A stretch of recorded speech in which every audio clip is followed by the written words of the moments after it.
Hello, class. So we're also working on our spiral review. So our first thing will be a multiplication review because you will be working on 3 problems and correcting the mistakes that the person had made.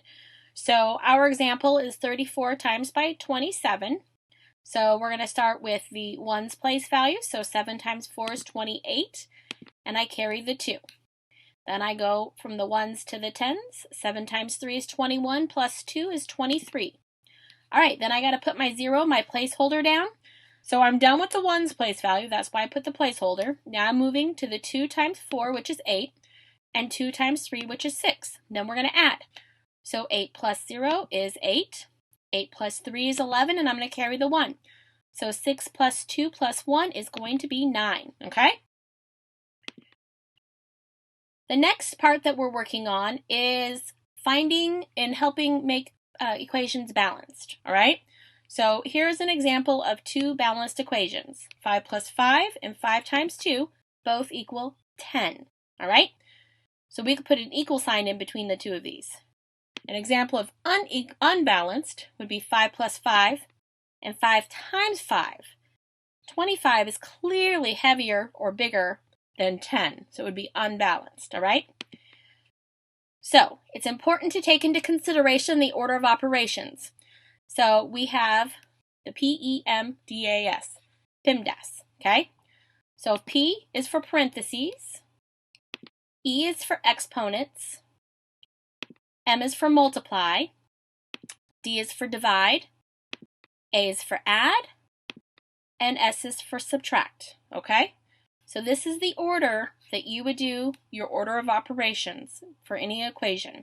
All right, so let's combine balanced equations with PEMDAS. All right, so I have a 2, and I have a parentheses, and I have another parentheses, another parentheses. So I'm going to have to do these first. I'm wondering, I got a 10 and a 2, 2 5s. This is going to, if I add all of these, I would get 12, and if I would add this, I would also get 12. Okay, so now I have another one that I need to be equal to 2, right? So I'm going to have to multiply 2, and that's going to give me 2. All right, so now I could multiply. So now I got 2 times 12 and 2 times 12. Well, that's going to give me 24 equals 24. It is balanced, okay? But guess what? I could have also did addition here. All right, so 2 plus 2 is 14. 14 equals 14.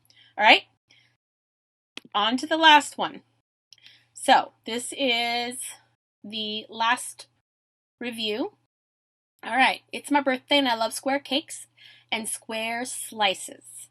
Okay, so you've been asked to figure out how many pieces of cake, how many guests you can have, all right? Well, so if I have one cake for party of 1, right?